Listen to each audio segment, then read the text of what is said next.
ஒரு சூப்பரான டேஸ்டான மீன் குழம்பு எப்படி பண்ணலான்னு பார்க்கலாம். இதுக்கு மீனை நல்லா வாஷ் பண்ணியாச்சு. வறுவலுக்கு மிளகாத்தூள், மஞ்சத்தூள், உப்பு, இஞ்சி பூண்டு பேஸ்ட்டு, லெமன் சாரெல்லாம் ஊற்றி நல்லா பெசரி மூடி வச்சாச்சு. மண் சட்டியில் இந்த மாதிரி 2 ஸ்பூன் நல்ல 2 குழிக்கரண்டி நல்லெண்ணெய், அதுக்கு சின்ன வெங்காயம் 15, பூண்டு 10 இதை நல்லா வதக்கிட்டு தக்காளியும் சேர்த்துடலாம். தக்காளி சேர்த்துட்டு இதுக்கு 5 ஸ்பூன் மிளகாத்தூள், 3 ஸ்பூன் மல்லித்தூள், மஞ்சத்தூள் 1 ஸ்பூனு, தேவையான அளவு உப்பு சேர்த்துட்டு இது நல்லா கொதிக்கட்டும். அந்த எண்ணெயிலே நல்லா வதங்கட்டும்.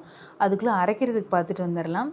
சின்ன வெங்காயம், பூண்டு, இஞ்சி, பச்சை மிளகா, இதோட 2 பீஸ் தேங்காய், இதை நல்லா கொரன்னு அரைச்சிட்டு 1 ஸ்பூன் மல்லி விதை அதையும் சேர்த்து அரைச்சிட்டு கொண்டு வந்துடலாம். இப்போ புளி கரைச்சி வச்சுருந்ததை ஒரு நெல்லிக்காய் சைஸ் புளியை நல்லா கரைச்சி ஊற்றிட்டு அரைச்சதையும் சேர்த்து ஊற்றிட்டு நல்லா கொதி வரும்போது மீன் துண்டையும் எடுத்து போட்டு நல்ல ஒரு கொதி வந்தோடனே இறக்கி ஆஃப் பண்ணால் சூப்பரான மீன் குழம்பு வறுவலும் ரெடி. கண்டிப்பாக ட்ரை பண்ணுங்கள். லைக்